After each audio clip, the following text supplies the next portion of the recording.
Mais ce soir, voilà, nous allons terminer notre programme Un amour plus grand que soi avec une sorte de synthèse du travail que nous avons fait, mais euh, pas une synthèse juste en revisitant mentalement ce que nous avons fait. L'idée, bien sûr, dans ces séances, ce n'est pas juste de communiquer des concepts et de la théorie, mais toujours de nous donner une opportunité d'intégrer ce travail au fond de notre propre esprit, au fond de notre pratique, de nous donner une opportunité tout de suite de mettre en pratique ce que nous essayons de comprendre. Comme ça, nous avançons théorie, pratique, expérience, théorie, pratique, expérience. Ce que nous espérons faire avec ces séances, c'est bien sûr d'augmenter l'ensemble de notre compréhension du fonctionnement de notre esprit, nous donner des outils de pratique, des outils pratiques de pratique pour nous exercer à mettre en œuvre ces idées et qui mènent par la suite, c'est toute l'idée, à une expérience. Un cours miracle, l'objectif d'un cours miracle est de nous emmener vers une expérience de paix intérieure. C'est comme ça que le cours nous motive, en disant que si vous vous entraînez avec ces idées, vous allez devenir simplement plus tranquille, plus heureux et plus en paix. Que nous appelons ceci la paix parfaite ou l'amour parfait, voilà, c'est la même chose. Le thème pour ce programme-ci, c'était un amour plus grand que soi pour représenter, pour parler de cet objectif du cours qui est cet amour, cette paix, la paix plus grande que nous, la paix qui appartient à ce que nous appelons Dieu, à ce magnifique symbole d'unité et d'appartenance que nous appelons Dieu, que nous pouvons aussi appeler l'unité parfaite ou l'amour parfait. Juste une petite vérification. Parfait.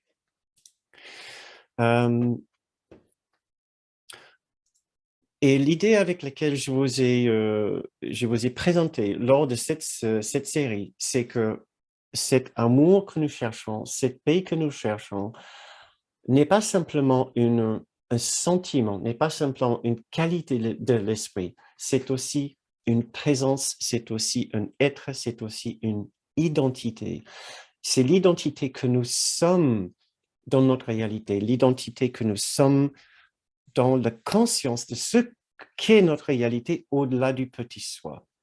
C'est pour ça que je l'ai appelé l'amour plus grand que nous, l'amour plus grand que soi, pour faire la juxtaposition avec ce que nous pensons être dans le petit soi. Or, en réalité, nous sommes cet amour. Et le travail que nous allons essayer de faire ce soir, c'est encore de continuer à regarder ce basculement entre le petit soi et le grand soi, mais enfin de mettre vraiment l'accent sur le grand soi, sur l'amour en nous. Et nous pouvons nous poser la question, comment est-ce que l'amour réagit dans l'amour en nous, réagit, perçoit, aperçoit, interprète, voit et éprouve l'existence autour de nous. C'est ça un peu le thème pour ce soir. J'ai une certaine façon dont j'aimerais présenter le travail pour ce soir, donc dont je vais vous parler tout de suite. Mais d'abord, notre petite méditation pour commencer notre soirée. C'est une méditation que je trouve très précieuse parce qu'elle nous prépare pour cette, cette séance, elle nous prépare pour cette parenthèse, pour cette pause dans la vie ordinaire, notre pause de notre journée, surtout une pause dans notre façon ordinaire de percevoir et d'expérimenter la vie. Donc, si vous voulez bien, fermez les yeux avec moi quelques minutes ou juste vous reposer avec moi quelques minutes, le temps de nous intérioriser et de faire abstraction du monde, faire abstraction de votre vie ordinaire, comme si vous ouvrez, en fermant les yeux, une sorte de bulle à l'intérieur de votre conscience dans lequel vous allez vous permettre d'avoir d'autres expériences, d'autres prises de conscience pour lesquelles votre esprit n'est pas disponible en temps ordinaire pendant la journée. Donc, si cela vous aide, vous pouvez juste fermer les yeux, mettez vos mains ensemble sur vos genoux, trouvez une position reposante si relaxe et commencez à attirer votre attention, dirigez votre attention à l'intérieur de votre esprit avec moi. Si cela vous aide, vous pouvez suivre votre respiration pendant 1, 2, 3 respirations. Si cela vous aide à devenir conscient de votre respiration, vous pouvez sentir l'air frais qui entre par vos narines.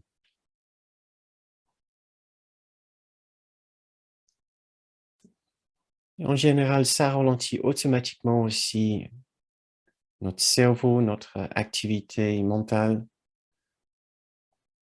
Le simple fait de porter notre attention avec douceur sur notre respiration, devenir conscient de notre expérience à respirer.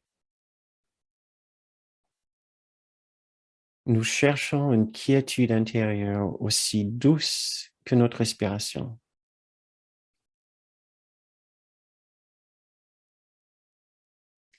Nous cherchons une quiétude aussi présente que l'air dans nos poumons. Aussi bien que nous pouvons ignorer l'air dans nos poumons dans nos journées, nous pouvons aussi facilement ignorer la tranquillité et la quiétude qui sont autour de nous et qui sont véritablement en nous. Et maintenant, juste pendant quelques minutes, nous nous permettons à devenir conscients de l'air que nous respirons, de la même façon que la tranquillité que nous respirons.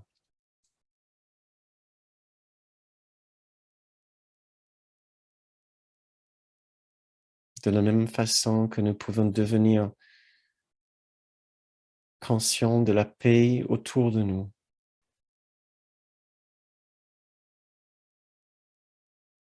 de la paix en nous, du moins de la paix qui est disponible pour nous, même si nous n'arrivons pas tout à fait à le ressentir, du fait peut-être des événements dans ma journée. Cette paix est disponible. Et en même temps que cette paix est disponible, l'amour que nous cherchons, lui aussi, est entièrement accessible et disponible.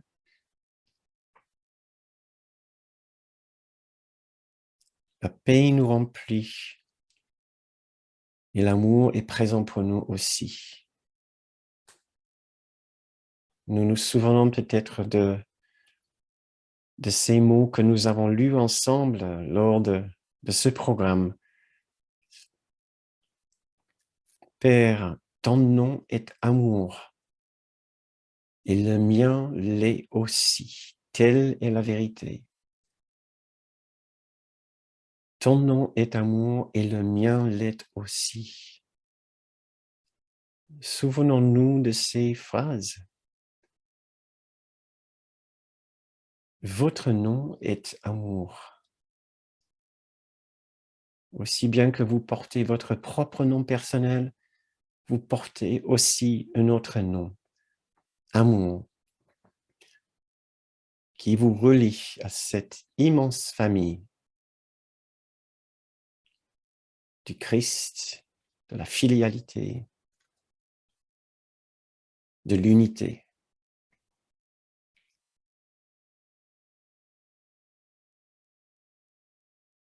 Notre nom est amour.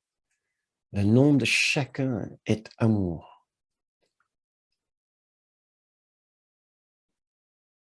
Nous avons aussi lu Dieu n'est qu'amour, donc je le suis aussi.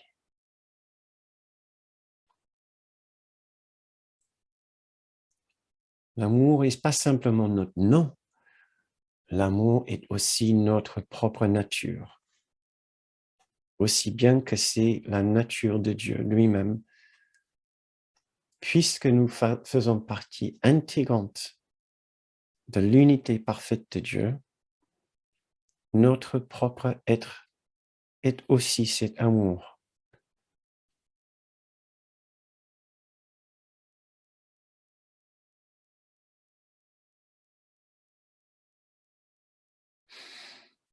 Nous nous donnons quelques instants pour nous souvenir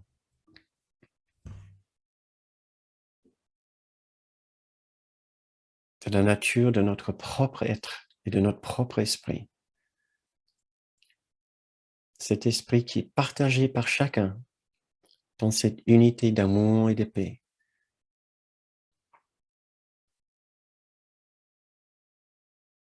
Nous respirons le même air que chacun, l'air qui remplit nos poumons, mais aussi l'amour qui remplit notre être. Chacun se remplit de cette même air et chacun se remplit de ce même amour.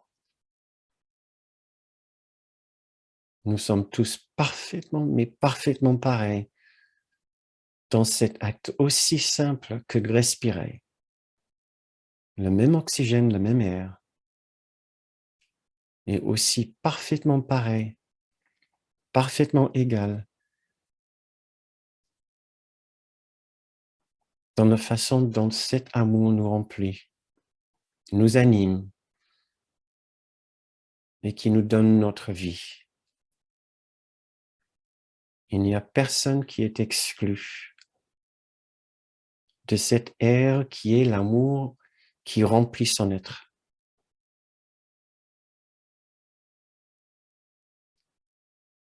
Reconnaître que chacun respire, chacun respire de la même façon, la même air que nous. C'est aussi reconnaître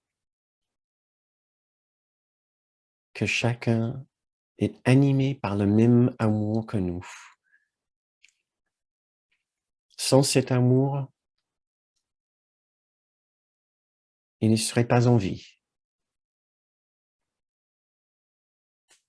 C'est cet amour qui nous unit.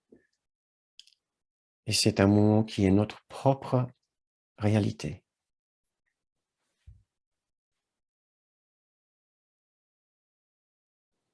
Prenons le temps de 2 respirations de plus.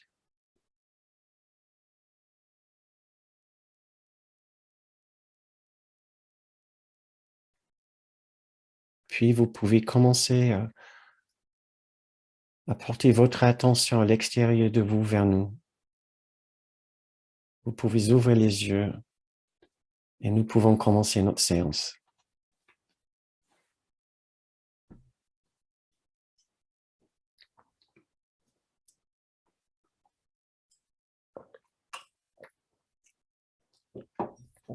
Vous vous souvenez peut-être, il y a quelques mois maintenant, au milieu du mois de mi-septembre à peu près, je vous ai présenté quelques idées sur la nature de cet amour que nous sommes, l'amour tel que nous le définissons dans un cours miracle, comme notre propre être, le propre de l'unité parfaite, c'est la nature de l'unité parfaite que nous sommes.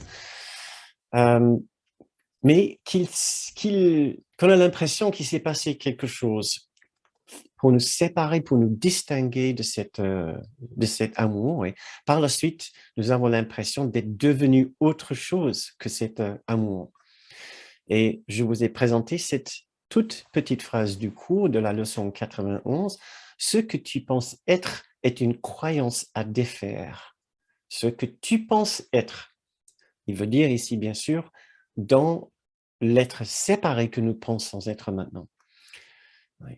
depuis notre départ de l'unité, un départ qui n'a jamais eu lieu véritablement, il faut s'en souvenir, mais du fait de croire si puissamment que cette séparation a pu avoir lieu, nous avons fabriqué ce qui semble une identité particulière en dehors de l'unité parfaite, qui n'est qu'une idée, qui n'est qu'un concept, qui n'est qu'une croyance, une sorte de fabrication mentale, une fabrication de notre esprit.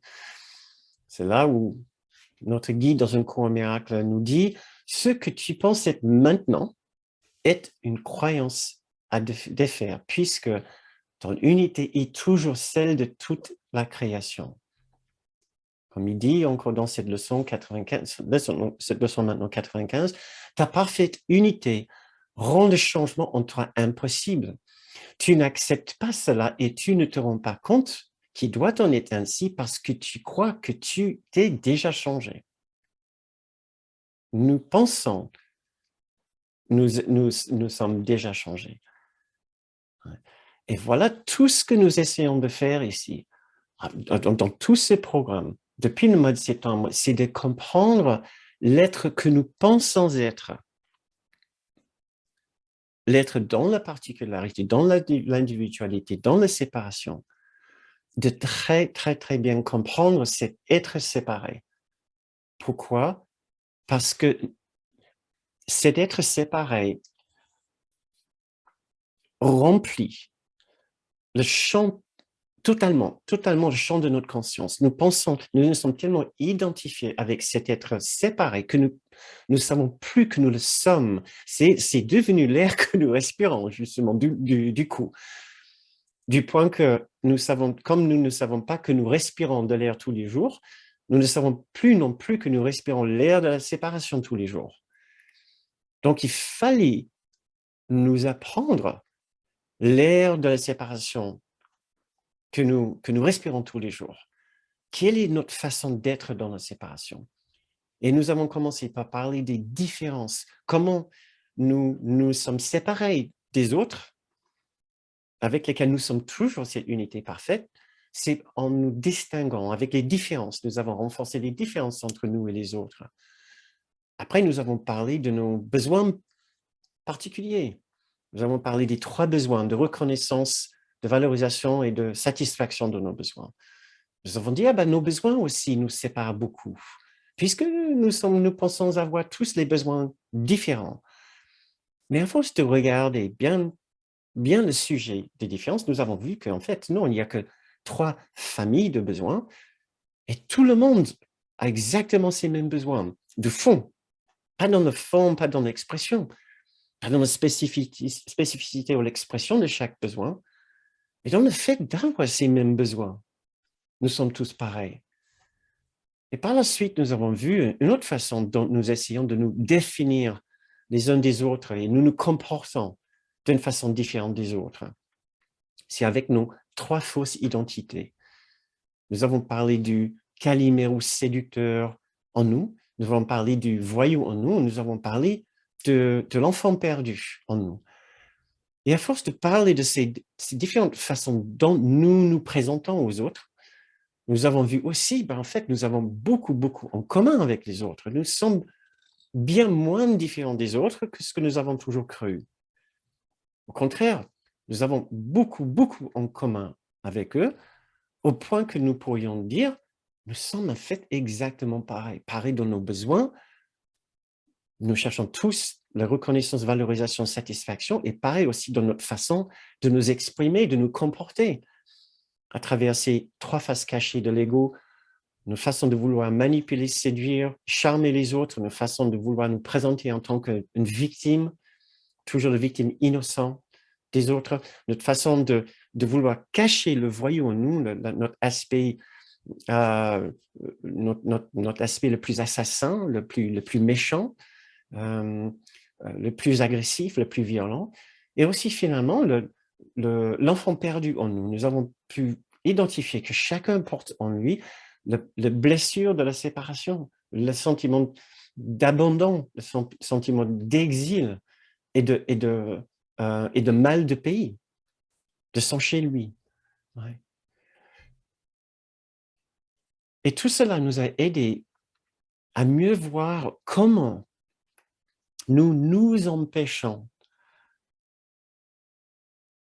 de laisser revenir à notre conscience le souvenir et la présence de l'amour en nous, de l'amour qui est l'amour. Voilà, difficile d'expliquer, de parler de cet amour, tellement c'est la totalité de ce qui est.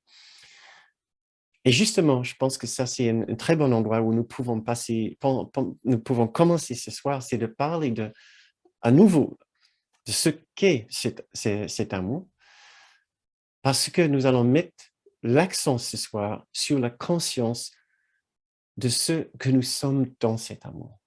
Voilà. L'amour est. Moi, j'ai quelques idées, mais j'ai très envie aussi de savoir quelles sont vos idées à nouveau. Sauf que j'ai une petite nuance que je vais ajouter ici. Donc, j'ai envie de juste vous poser cette question sans que vous ayez besoin de donner une réponse dans un premier temps. Sorte d'interrogation, contemplation, l'amour est. Qu'est-ce que l'amour? Qu'est-ce que l'amour? Mais dans un premier temps, sans chercher une réponse particulière, juste vous laissez vous imprégner avec cette question, puisque nous n'y pensons pas beaucoup. Tous les jours, nous pensons à plein d'autres choses. Qu'est-ce que c'est le prochain danger? Qu'est-ce que c'est la prochaine obligation? Qu'est-ce que c'est mon prochain besoin que je dois satisfaire? Où est la menace autour de moi? De quoi est-ce que je dois me méfier? Et l'autre là-bas, qui est-ce qu'il est vraiment? Ça, c'est le genre de questions qui remplit notre esprit ordinairement. Mais une question aussi bienveillante ou aussi philosophique, si vous voulez, qui peut nous emmener vers les profondeurs de l'esprit, une question telle que qu'est-ce que l'amour? Qu'est-ce que l'amour avec un A majuscule? Combien de fois par jour est-ce que nous posons cette question? Donc, fermons les yeux si ça vous aide, et vous posez-vous cette question, l'amour, et laissez juste être. Parfois, c'est bénéfique juste de laisser ces questions en suspens, sans chercher à répondre mentalement, sans y répondre mentalement, pour laisser venir peut-être des réponses de notre partie de notre esprit. Et maintenant, pour aller plus loin avec cette question, en tant que ressenti, comme ressenti, qu'est-ce que l'amour pour vous? Là, maintenant, on peut commencer à réfléchir plus spécifiquement. Et si vous voulez cliquer sur votre bouton discussion et ouvrir votre fil de chat, vous pouvez répondre à cette question si vous avez envie. L'amour en tant que ressenti, qu'est-ce que c'est pour vous? Quel est le ressenti de l'amour pour vous? Mais l'amour avec un A majuscule. Pensons à cet amour dont j'ai parlé tout à l'heure, l'amour de Dieu, l'amour qui est notre nom, qui est notre nom.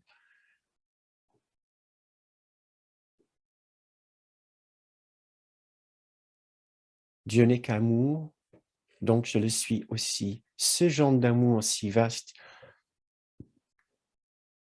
si unifiant. Qu'est-ce que c'est amour pour vous? En tant que ressenti, comme ressenti. J'ai quelques réponses qui commencent à s'afficher. Je vois que vous avez écrit détente, être à l'écoute, une expansion, plénitude, intensité de la vie, la plénitude encore. L'amour est ce qui est. Encore une autre, être en joie, la bienveillance, tranquillité, présence, ouverture d'une porte, plénitude, la paix indéfinissable. Il n'y a pas de mot humain pour le ressentir, pour l'exprimer. Ne plus avoir d'inquiétude, ne plus avoir de peur, grande calme, cohérence et élévation, douceur, une profondeur immense, joie profonde, complétude, détente, bienveillance, le vide, le bonheur, l'amour est unité, paradis, royaume, paix, joie, plénitude. L'amour, c'est tout, c'est la vie. Vibrer le oui, l'amour est tout, une réalité. Très bien, merci beaucoup. En tant que ressenti, qu'est-ce que ça évoque pour vous quand je dis qu'est-ce que l'amour comme un ressenti pour vous? Comme une joie que ce qui est soit. Très bien, merci. Maintenant, l'amour en tant qu'une identité.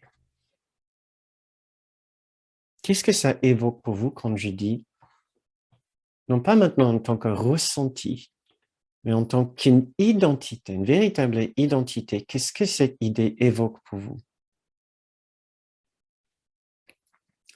Il y a une raison de poser cette question. Ce n'est pas tout à fait le même que la question précédente. Si vous regardez en replay, essayez de réfléchir pour vous avant que je donne les réponses dans le fil de chat. Qu'est-ce que l'amour en tant qu'une identité pour vous? Parce que l'amour n'est pas juste un ressenti ou une qualité de l'esprit. Donc, j'ai quelques suggestions ici. De tout à l'heure, la bienveillance, le non-jugement pur. Maintenant, sécurité dans la joie et la délicatesse. Ce qui nous relie tous, ineffable. Ce qui nous identifie comme enfants de Dieu. L'unité, être, l'ouverture du cœur. Qui je suis. L'amour n'est pas personnel. J'ai du mal à imaginer cette identité, ça me dépasse. Non identifiable. Être dans l'unité, dans un monde pardonné.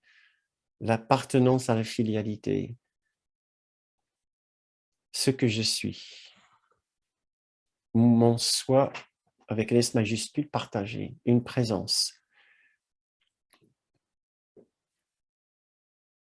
L'amour et la totalité. Très bien.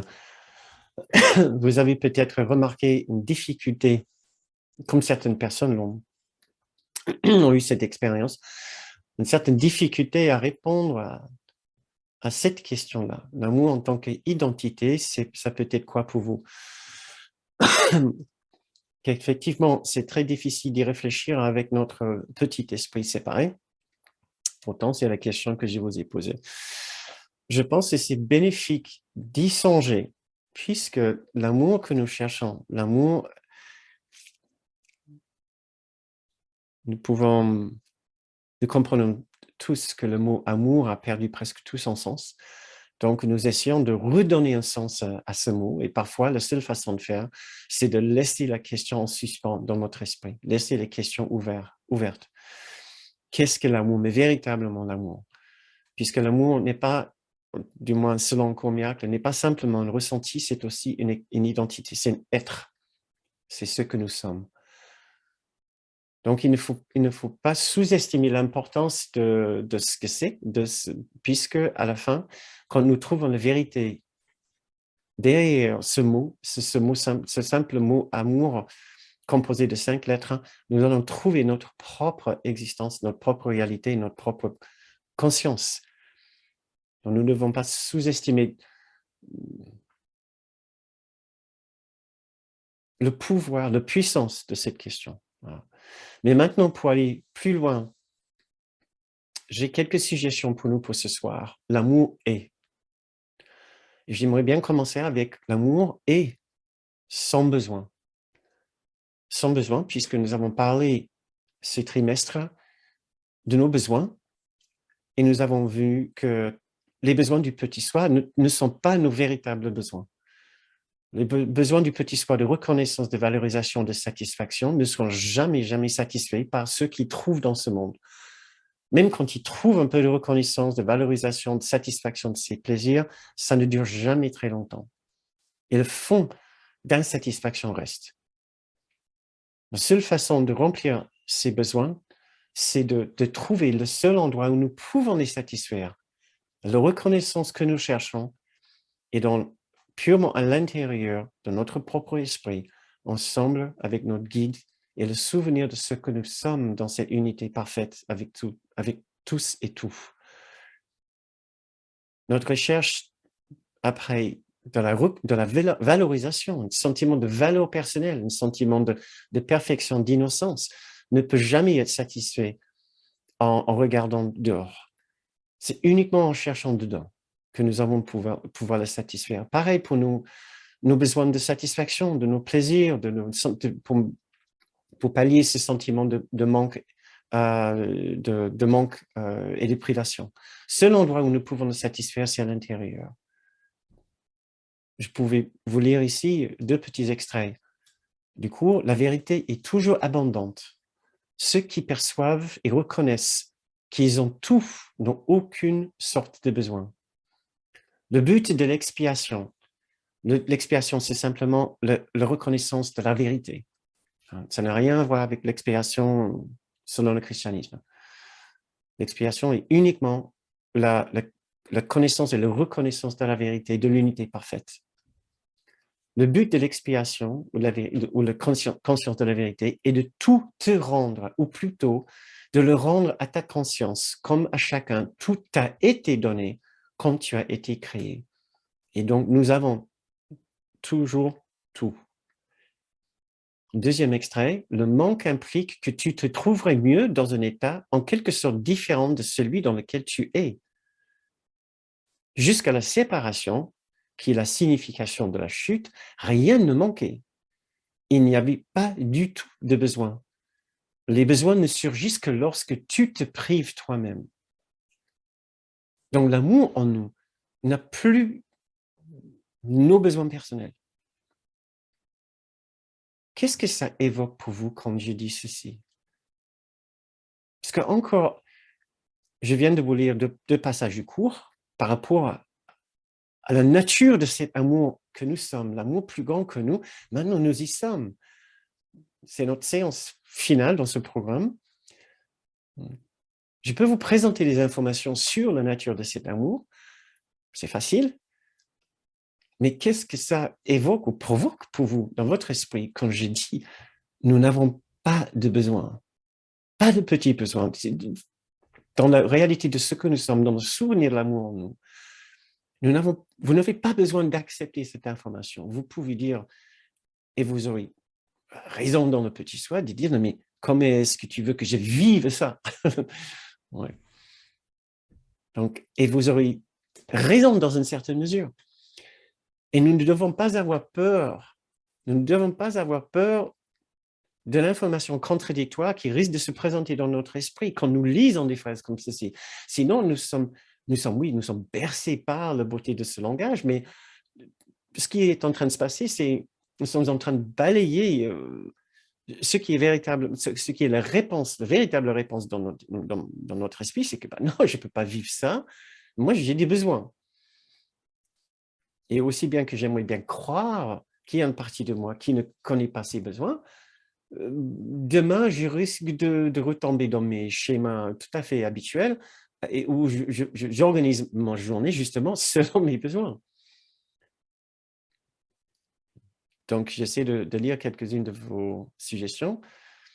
Cela m'évoque que sur Terre, nous faisons l'amour, mais l'amour n'a rien en rapport avec le faire. L'amour est. Une autre personne qui dit que ça lui provoque une sorte de vertige. Encore une autre personne, ça provoque la paix et la joie. Ça les évoque, excusez-moi, la paix et la joie. Une autre qui dit, si je n'ai pas de besoin, je suis en paix. Encore une autre, nous sommes alors complets si nous n'avons plus besoin, complet et entier. Encore une autre personne, cette absence de manque, ça me fait penser à un vide. Ça, c'est des réponses honnêtes que nous pouvons attendre, que nous devons attendre. Nous devons imaginer que nous en avons encore d'autres en nous, de ce genre. Il faut les chercher. Ouais. Parce que nous allons sinon tomber dans le piège de nos besoins Et nous allons être déçus peut-être par notre propre comportement quand nous nous voyons nous comporter pas du tout selon ce que nous venons de lire. L'amour en nous n'a pas besoin, n'a pas de besoin. C'est pas du tout comme ça que je me suis comporté aujourd'hui. C'est pas du tout comme ça que je vais me comporter ce week-end. Une autre personne dit que ça évoque la liberté pour elle. Encore une autre, quand je pense que toutes mes activités égales pour satisfaire les besoins du soi. Merci Berthe. Donc, faisons une petite méditation, juste une méditation, une petite contemplation si vous voulez. Nous allons encore longtemps avoir nos besoins et réagir à partir de nos besoins. Voilà la suggestion que j'ai envie de vous faire. C'est juste de nous rendre compte de comment nous allons vraiment nous comporter, même avec tout ce programme derrière nous, même avec toutes ces magnifiques informations, ces magnifiques vérités dans notre esprit.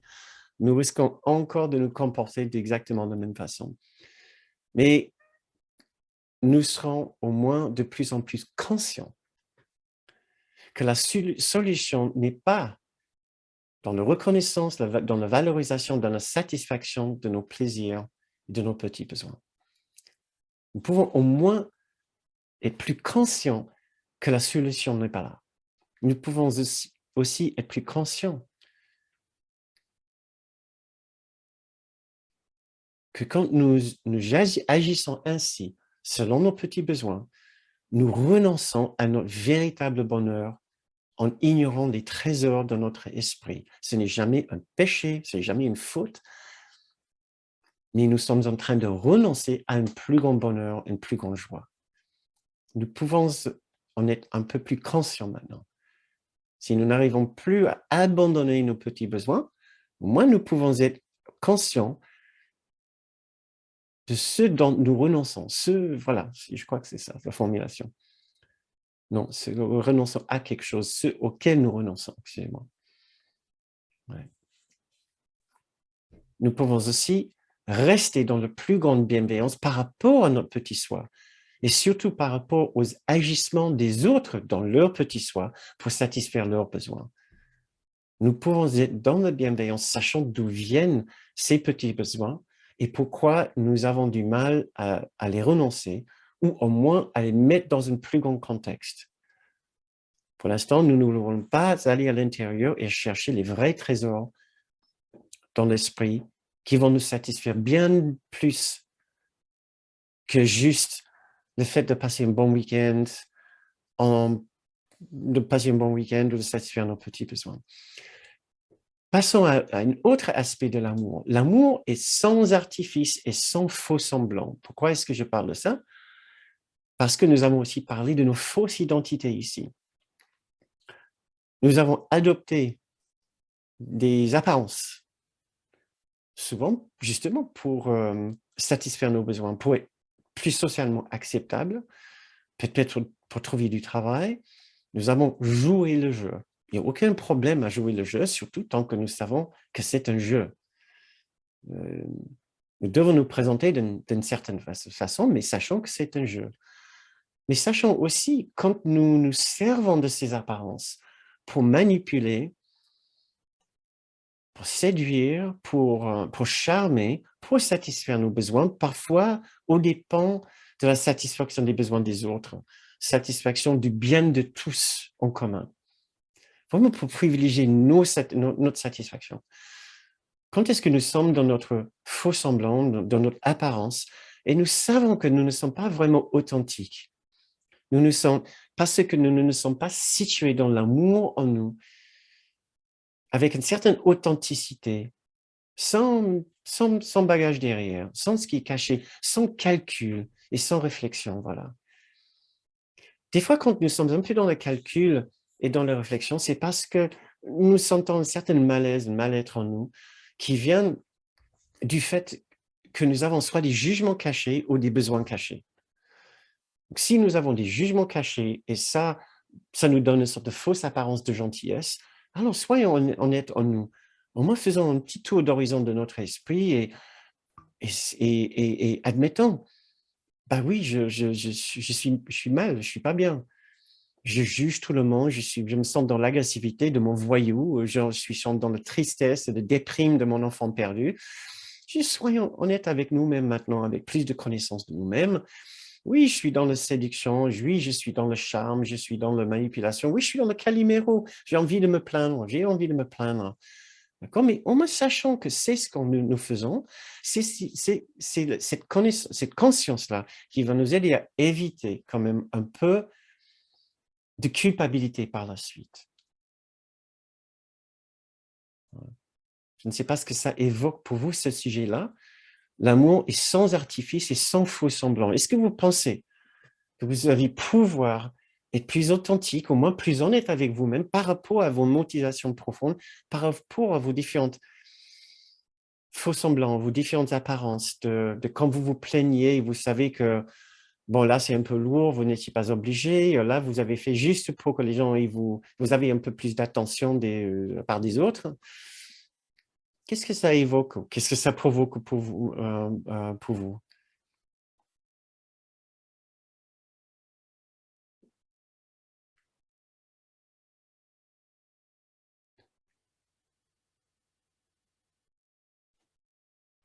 Je ne sais pas ce que ça évoque pour vous quand vous pensez, vous pensez peut-être à pouvoir juste être plus honnête par rapport à votre façon d'être avec les autres. Nous ne parlons pas maintenant de vos besoins, mais votre façon de vous présenter.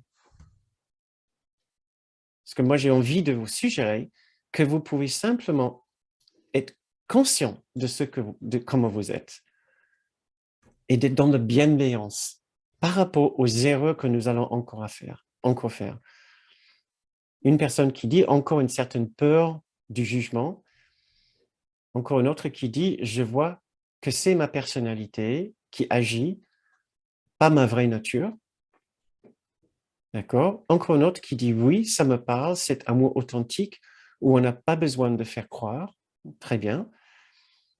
C'est un travail à très, très longue haleine, donc je glisse entre autres.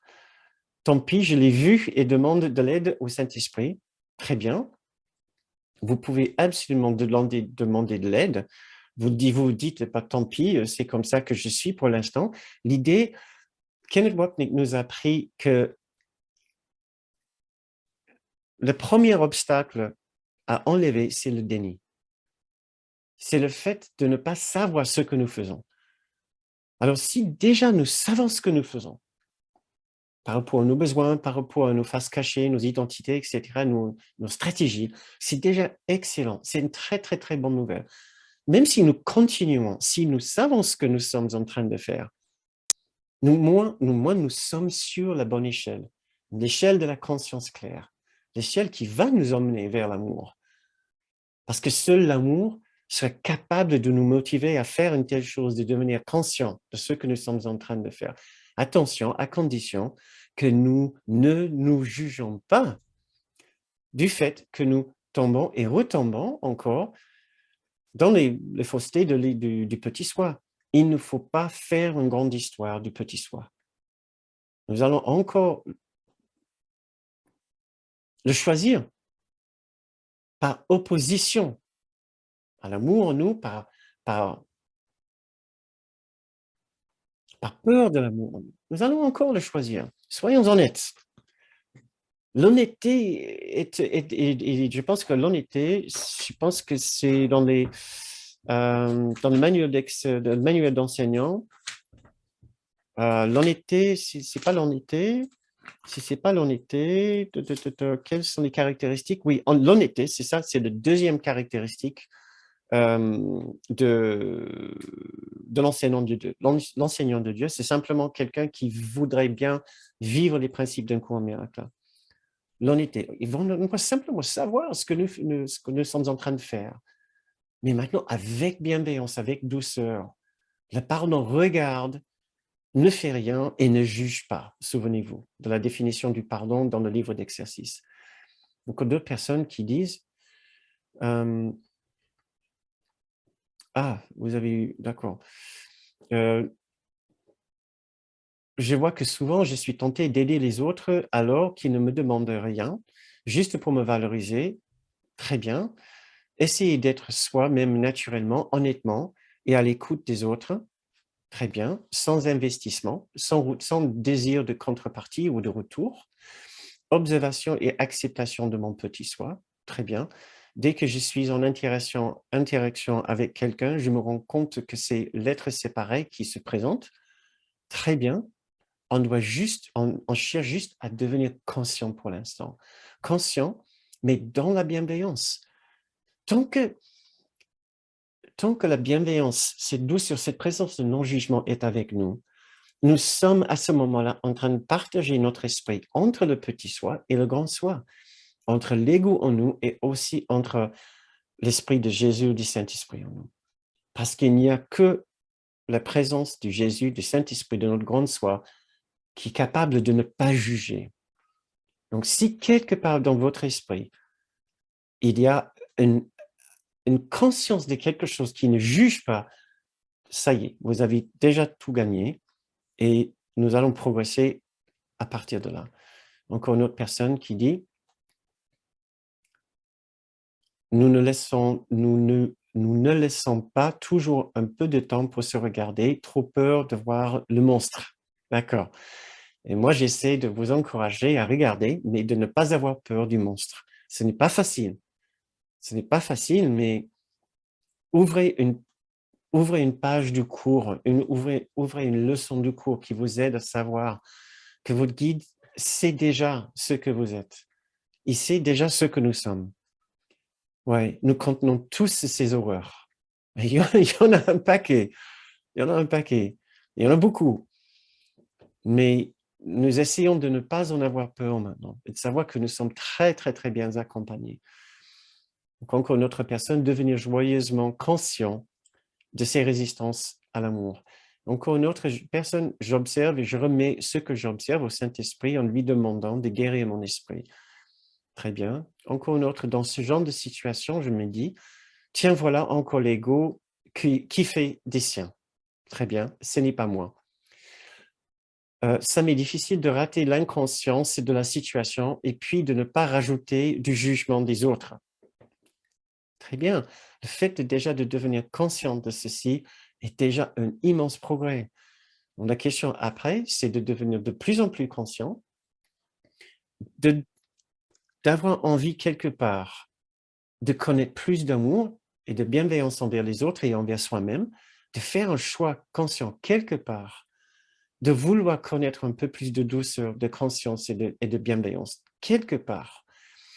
Sinon, effectivement, nous pouvons demander au Saint-Esprit autant que nous voulons, mais s'il n'y a pas un choix définitif dans notre esprit, de vouloir mettre l'ego de côté, de vouloir arrêter de sacrifier le bonheur, arrêter de renoncer au bonheur dans notre esprit, sans ce genre de choix définitif et conscient, et fort, nous risquons effectivement juste de continuer dans nos schémas habituels.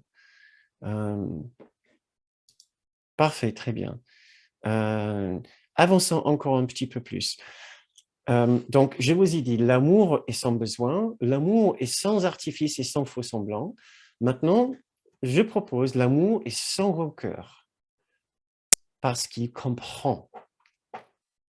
Je ne sais pas ce que ça évoque pour vous, mais vous vous souvenez peut-être de cette phrase du livre d'exercice. L'amour n'a pas de rancœur. Quand je lâche prise de toutes mes rancœurs, je connais que je suis en parfaite sécurité. En plus, le fait de garder des rancœurs renforce notre culpabilité, puisque nous savons que c'est une attaque sur les autres. Celui qui ressent la culpabilité ressent forcément la peur. C'est pour ça qu'il dit, si j'abandonne mes rancœurs et mes attaques sur les autres, je diminue ma culpabilité et je vais voir quelque part mon innocence.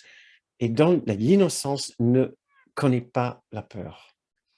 Voilà, ça va nous faire un bien immense de renoncer à nos rancœurs, si nous pouvons, au moins les reconnaître. Au moins reconnaître nos rancœurs. L'amour en nous est sans rancœur. Pourquoi? Parce qu'il comprend la difficulté des autres de se comporter bien, d'être bienveillant. C'est extrêmement difficile d'être bienveillant. Pourquoi? Parce que la bienveillance appartient à l'amour. Et l'amour n'est pas juste un ressenti, c'est une identité. Et nous sommes tous en guerre, en opposition avec l'amour en nous. Donc nous sommes en guerre avec la bienveillance. Presque personne n'a envie d'être vraiment sincèrement bienveillant s'il n'y a pas de contrepartie, je veux dire, s'il n'y a pas de retour. Sincèrement bienveillant, sans retour, d'aucune sorte, il y a peu de gens. Pourquoi? Parce que la bienveillance avec un B majuscule est toute une identité dans laquelle le petit soi n'est plus présent. Dites-moi si vous connaissez quelqu'un qui a envie de sacrifier son petit soi juste pour être bienveillant. Non, les gens sont méchants, ils sont méchants pour une raison. Ils sont venus ici dans le monde de la dualité et nous devons les comprendre maintenant sur ce niveau de leur choix de dualité. Tout comme nous avons du mal à être sincèrement, sans besoin, sans artifice, sans faux semblant, sans fausse identité, sans face cachée de l'ego. Oui, c'est dur. C'est dur d'adopter l'identité de l'ego. Donc, j'ai envie de vous proposer une petite contemplation ici, puisque c'est inclus avec cette leçon. C'est une façon de déjouer un petit peu cet aspect chez nous qui veut garder les rancœurs. Pensons à quelqu'un que vous appréciez difficilement, que vous avez, pour laquelle votre appréciation, votre appréciation vient difficilement. En bref, qui est-ce que vous n'aimez pas? Qui est cette personne que vous estimez pourrait vraiment mieux faire? Maintenant, en regardant, en pensant à cette personne, faisons un effort pour trouver quelque chose chez eux qui n'est pas entièrement mauvais et dépourvu de qualité, qualité quelconque. Cherchons en cette personne un point de bon, de quelque chose qui est bon, ou un point de bonté. Personne n'est entièrement mauvais. Chaque personne dans son existence, dans sa vie, dans un moment ou un autre, à un moment ou un autre, a dit un mot gentil, a fait un geste gentil envers une autre personne, un enfant ou un animal. Il a apprécié quelque chose dans son existence sans contrepartie, sans vouloir une contrepartie ou un retour. Cherchons maintenant un point de gentillesse ou de bonté, un point de bienveillance chez cette personne. Faisons cet effort. Et si demain ou après-demain, vous rencontrez quelqu'un que vous êtes tenté de juger, aussi vite que vous pouvez, essayez de basculer vers cet exercice. Soyons honnêtes, je l'ai jugé, oui, je n'ai vu que ce que j'estime est mauvais chez cette personne. Je me suis entièrement focalisé sur le tort qu'il a fait. Je ne vais pas dire qu'il n'a pas fait une bêtise, je ne vais pas dire qu'il n'a pas fait tort, qu'il n'a pas eu tort. Mais pourquoi est-ce que je vais me focaliser entièrement sur ça chez lui? Or, il y a toute une vie d'autres expériences que cette personne a vécues, où il n'a pas été foncièrement mauvais. Diminuons mon envie de ne voir que le mal chez cette personne. C'est la façon dont je vais pouvoir diminuer ma concentration sur mes rancœurs, diminuer les rancœurs dans mon esprit. Pour continuer, l'amour est aussi inclusion. L'amour est inclusion. Je vais vous lire un extrait du cours. Tout en apprenant ta gratitude envers ton soi, qui t'enseigne ce qu'il est, grandira et t'aidera à lui rendre honneur. Et tu apprendras son pouvoir, sa force et sa pureté, et tu l'aimeras comme l'aime son Père. Son royaume n'a ni limite ni fin. Il n'est rien en lui qui ne soit parfait et éternel. Tout cela est toi et rien en dehors de cela n'est toi. Donc, un autre extrait, il n'y a rien à l'extérieur de toi. À la fin, c'est cela que tu dois apprendre, car c'est te rendre compte que le royaume des cieux t'est rendu. Il n'y a rien à l'extérieur de toi.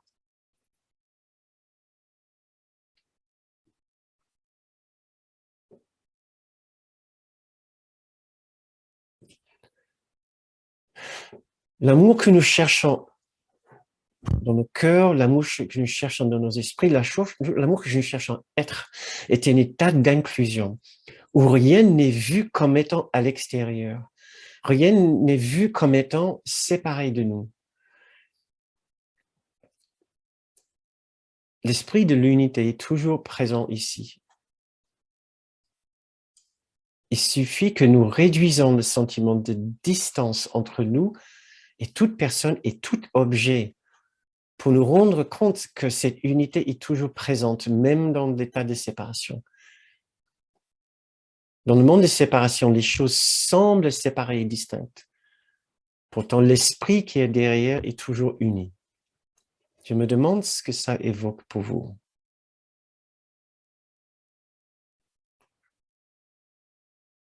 Tout fait partie de la présence de l'amour dans notre esprit. Pensez aux personnes que vous avez croisées aujourd'hui. Pensez aux différents endroits où vous avez été. Tout fait partie de ce même esprit uni, vaste, tranquille, éternel, voire intemporel. Nous nous souvenons peut-être de ces leçons que nous avons lues au début du livre d'exercices, la leçon 56. Dieu est dans tout ce que je vois. Derrière chaque image que j'ai faite, la vérité reste inchangée. Derrière chaque voile que j'ai tiré sur la face de l'amour, sa lumière reste sans pâlir. Dieu est dans tout ce que je vois parce que Dieu est dans mon esprit. Dans mon propre esprit, derrière toutes mes insanes pensées de séparation et d'attaque, et la connaissance que tout est un à jamais. Je n'ai pas perdu la connaissance de qui je suis parce que je l'ai oublié. Dieu est dans tout ce que je vois parce que Dieu est dans mon esprit. Et Dieu est dans l'esprit de chacun. Donc, quand une autre personne lit cette leçon, il vous regarde et il est en train de se dire, Dieu est dans tout ce que je vois. Dieu est dans cette autre personne parce que Dieu est dans mon esprit. Donc, cette autre personne est aussi, en quelque sorte, dans mon esprit. Nous pouvons passer toute une séance juste sur cette idée. Et dernièrement, l'amour est présence, l'amour est présent. Constamment, constamment présent. L'amour est dans le présent. L'amour n'est pas dans le passé, n'est pas dans le futur. Ce que nous cherchons, cet état d'amour, est dans le présent.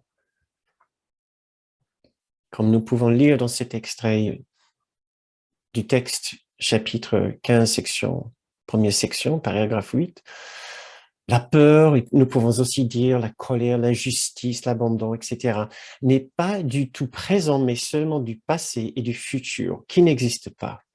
Il n'y a pas de peur, colère, abandon, culpabilité dans le présent, quand chaque instant se détache clairement, séparé du passé et sans son ombre, s'étirant jusqu'à dans le futur.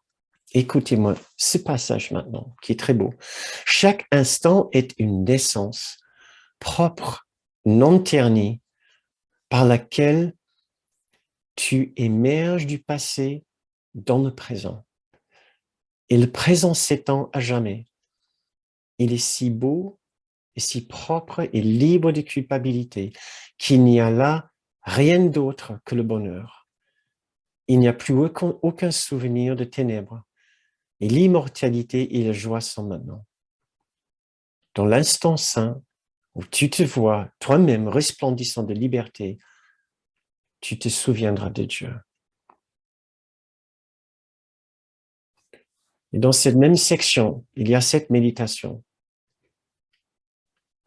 Et c'est ce que je nous propose de faire comme notre méditation de fin.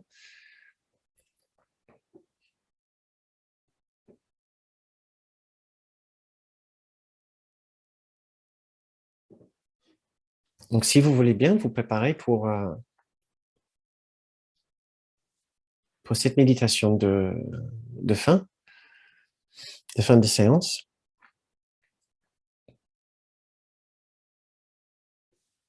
Je vous invite à vous intérioriser.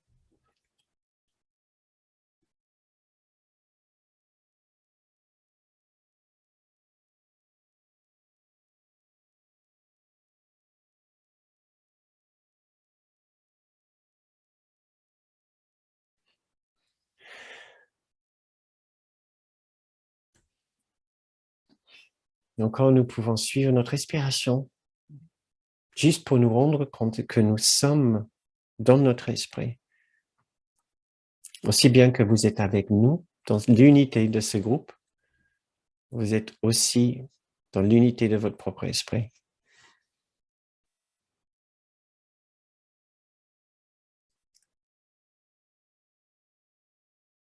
Et je vais vous lire cette méditation. Commence à t'exercer dans l'usage du temps que fait le Saint-Esprit comme aide à l'enseignement vers le bonheur et la paix. Prends l'instant même, cet instant, maintenant, et imagine que c'est tout le temps qu'il y a. Rien ne peut t'atteindre ici qui vienne du passé. Et c'est ici que tu es complètement absous, complètement libre et entièrement sans condamnation.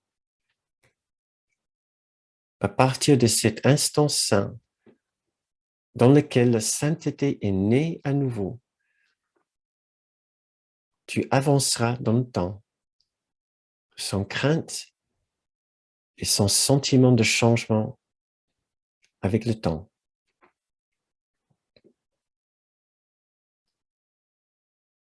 Maintenant, chaque instant est une naissance propre, non ternie,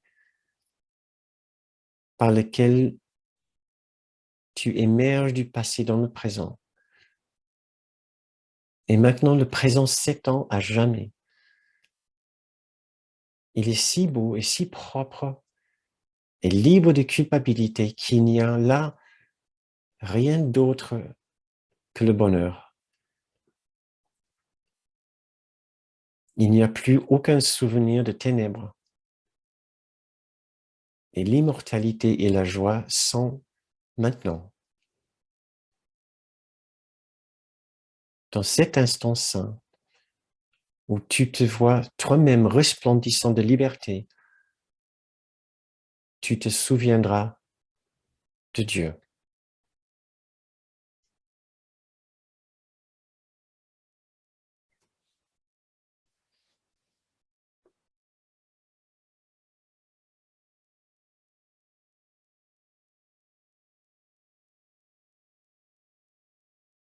La paix et la reconnaissance de la pureté parfaite dont personne n'est exclu.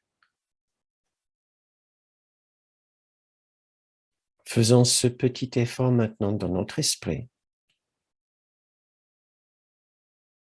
de grandir le cercle saint dans notre esprit pour inclure toute personne et toute situation. Dans cet instant saint, ceci est possible. Faisons grandir le cercle saint de l'amour en nous pour inclure toute personne et toute situation. Ne laissons rien à l'extérieur de ce cercle.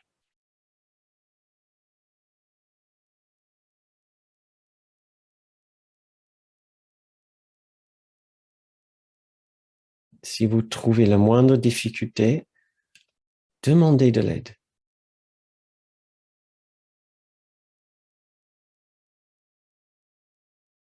Nous sommes puissamment accompagnés et nos guides sont prêts à nous aider. Il suffit de leur demander.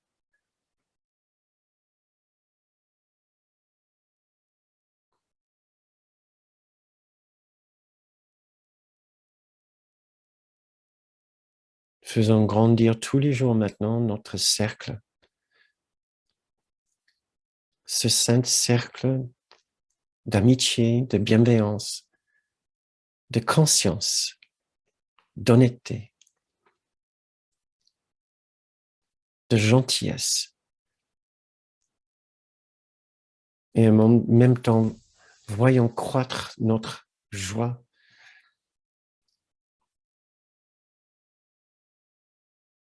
notre paix,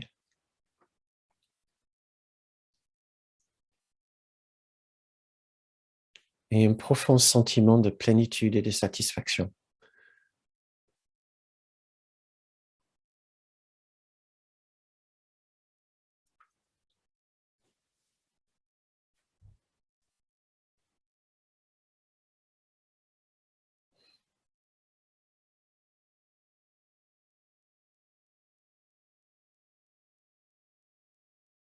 Et gardons toujours de la bienveillance pour nous-mêmes. À cet instant maintenant, pensons à nous-mêmes avec la plus grande tendresse et douceur pour tous les efforts que nous avons faits pendant tout ce programme.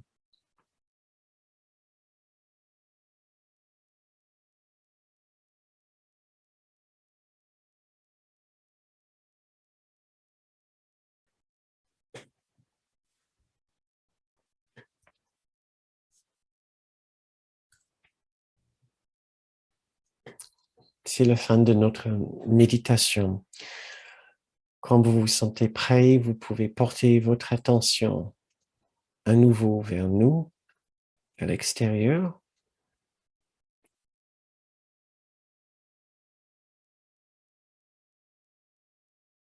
Quand vous vous sentez prêt, vous pouvez ouvrir les yeux.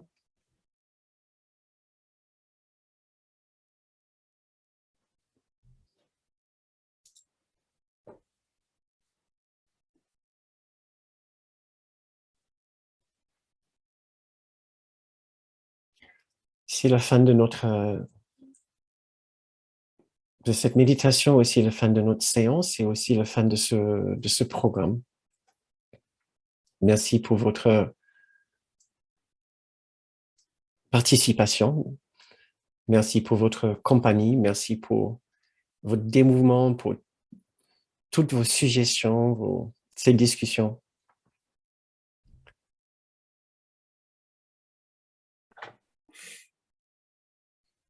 Oh là là, on est calme ce soir. Merci pour vos souhaits et pour vos remerciements. Merci beaucoup. Ah, bonjour, Yasmina et Véronique, avec plaisir. Oui, bonsoir. Vous m'entendez? Oui, oui, oui. Oui, j'ai peut-être pas été très claire dans mon texte parce que on est toujours pris dans le contexte du corps, les expressions du corps bon, si je pense à mon frère qui vit une partie de sa vie très très dure et il est devenu plein de rancœur alors que c'était quelqu'un de très tendre et il n'y a plus de contact possible, enfin, Ah, de grande partie de la famille, même toute la famille. Et c'est- elle a une fille qui en souffre beaucoup. Et ce qui m'a étonnée, c'est que j'ai eu un lien par sa fille dans le rêve. En rêvant de sa fille, j'ai senti qu'il se passe quelque chose euh, dans notre esprit commun. Je ne sais pas comment expliquer. Et qu'il il a besoin d'aide. Je ne sais pas, il y a quelque chose qui s'est passé. Donc, c'est une rêve qui Beaucoup t'inquiète un d'émotions petit ce peu. soir. C'est une rêve qui t'inquiète un petit peu parce que tu penses que euh, il y a quelque chose à faire et tu vois pas ce qu'il y a à faire ou c'est un peu ça? Ou Il n'y a rien à faire. Et je crois qu'il faut que je fasse rien dans le d'accord, contexte d'accord, de notre corps. Je crois qu'il faut que je d'accord, communique avec lui par Jésus. d'accord, très bien. Je crois Euh, que et je lui en beaucoup d'amour, c'est tout. la situation te cause de la tristesse, de beaucoup de chagrin. De la frustration parce que je crois qu'on n'arrive plus à communiquer. Oui, C'est sa fille qui prend le oui, relais du mal-être très profond. d'accord, Et d'accord. Et elle a quel âge, sa fille? voilà, 21 ans. Et D'accord. Du fait qu'elle est adulte, est-ce que tu pourrais parler avec elle directement? non, c'est très compliqué. Très compliqué, d'accord. Donc, avec les deux personnes, avec la fille, avec sa fille et aussi avec ton frère, il vaut mieux juste rester sur sur la communication par l'esprit. Oh oui, il n'y a que ça à faire. D'accord, Mais d'accord, avec beaucoup, avec l'impression que je d'accord. crois que derrière moi, dans tout ça, il y a une grosse culpabilité chez moi, je pense. C'est pour ça Ah, que j'ai parlé de monstre tout à l'heure. ah, On a du d'accord. mal à se regarder. La culpabilité, Oui, est-ce que c'est à cause des choses, tu as été peut-être maladroite à un moment? je fais C'est, des erreurs. tu as fait J'ai des fait des erreurs. erreurs, mais il n'y a pas que moi qui les fait. Oui, oui, d'accord. Mais tu as des regrets, tu as des remords. Oui, mais je pense que ça pas suffi. C'est pas l'unique chose qui a causé les tracas familiaux. D'accord. On a Mais perdu déjà une sœur est-ce que décédée. est-ce que par rapport à ta culpabilité, est-ce que tu penses que tu pourrais voir qu'il est tout à fait honnête de regretter des choses que nous avons faites, mais peut-être que tu pourrais aussi t'épargner cette culpabilité du fait que tu essaies de faire ce que tu peux, justement pour remédier la situation dans l'esprit en ayant les pensées les plus tendres et valorisantes envers ton frère. Euh, Envers moi aussi. et envers toi aussi. Voilà, oui, nous sommes ici, nous avons déjà fait l'erreur de la séparation de la dualité. Nous allons faire des erreurs ici. Et si je pouvais t'encourager à savoir que tu es toujours l'enfant bien-aimé de ton Père qui t'aime et aussi de ton frère en Jésus qui t'aime Je profondément, pense, oui. ouais, et Mm. qui ne voudrait pas que tu alourdis ton chemin avec de la culpabilité. Ça va le rendre juste ton chemin plus difficile d'aimer ton frère parce que plus tu te culpabilises, plus ça sera difficile d'aimer ton frère. Donc, parce que tu vas quelque part avoir l'impression euh, que, que ce que tu as fait l'a fait souffrir et c'est sa souffrance qui est la preuve de ta culpabilité. Donc, et si tu insistes sur la souffrance que tu as causé ton frère, tu vas pas pouvoir l'aimer. Mais je pense je pense qu'il y a une culpabilité familiale, en fait. C'est pas une culpabilité individuelle. D'accord. Quelque chose contre. Un exercice Oui. que personnellement j'ai utilisé et j'ai trouvé vraiment très, très bénéfique maintenant. J'espère que ça marche pour tout le monde, mais je n'ai aucune garantie. C'est que tu regardes, tu essaies de visualiser très clairement ton frère de sa façon et de l'imaginer détendu. D'abord détendu et en paix, tu le fais s'asseoir sous un arbre, peut-être l'arbre de la paix dont on a parlé il y a quelques séances maintenant, à trouver un endroit, une grande beauté naturelle, euh, et essayer de le voir heureux d'ici à soir. Et tu peux tu peux l'habiller comme tu veux, en blanc si ça t'aide à le voir dans son aspect le plus hautement spirituel, parce qu'il a aussi un esprit, un grand esprit très fort, un esprit, le grand soi très fort. Tu peux le voir aussi accompagné de Jésus, d'être assis à côté de Jésus et qu'il se regarde et essayer de voir ton frère détendu et heureux de se voir guéri dans les yeux de son frère. Il y J'ai a, essayé, j'ai essayé, hein.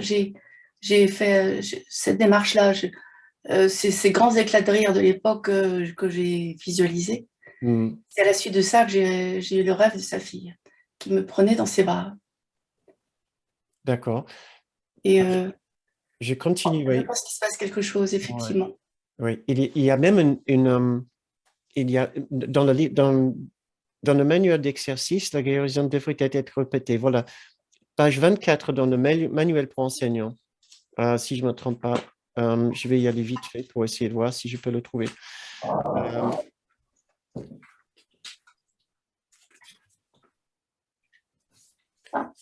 La guérison ne peut pas être répétée. Si le patient est guéri, de quoi restait-il à guérir? Euh, il dit ici, la guérison devrait-elle être répétée? Ça veut dire que est-ce que le pardon doit être répété? Si nous devons répéter le pardon et les guérisons, ça veut dire que nous doutons que ça a été fait.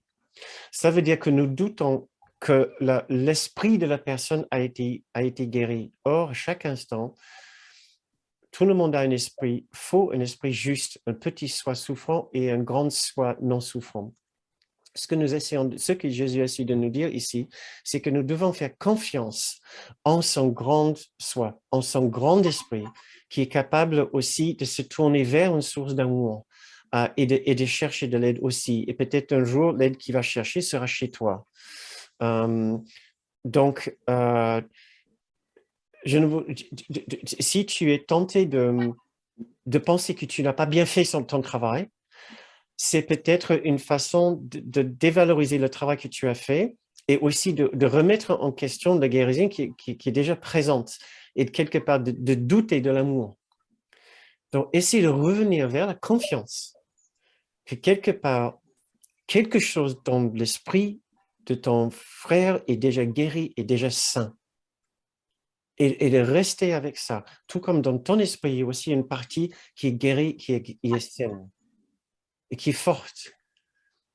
Et essayer de te souvenir de ça, je dirais, et de revenir sur ces images-là. Alors, le jour que ton frère il reprend contact avec toi, tu vas pouvoir lui parler, non pas comme le frère souffrant, qui risque de te culpabiliser, puisque c'est l'image que tu as gardée. Tu vas lui répondre comme le frère guéri. Et il va ressentir cette force. Ça te donne une petite idée. Ouais, Et sinon, nous pouvons continuer à en parler une autre fois. Tu m'appelles et on en parlera. d'accord. Merci, Bernard. Merci pour cette séance excellente. Merci, merci Véronique. C'est que je vois aussi, malheureusement, il est déjà 22 heures et c'est juste par respect pour tout le monde. J'aime finir à peu près à l'heure aussi bien que je peux. Et je sens, Véronique, que ça vaut peut-être la peine qu'on essaye d'en parler un petit peu plus à un autre moment, en dehors de ce contexte ici. Oui, bien sûr. D'accord. Bien sûr, tout à Donc, fait. branchons nos micros tous pour que nous puissions nous souhaiter vraiment une merveilleuse continuation après cette séance. Bien sûr, nous avons nos dernières séances, mais jeudi prochain, mais au cas où vous ne pouvez pas assister, parce que je sais qu'il y a des personnes qui ne viennent que le lundi. Alors, c'est ce soir, maintenant, le moment de se dire au revoir et belle fête de fin d'année. Donc, moi, je vais me mettre en mode galerie maintenant.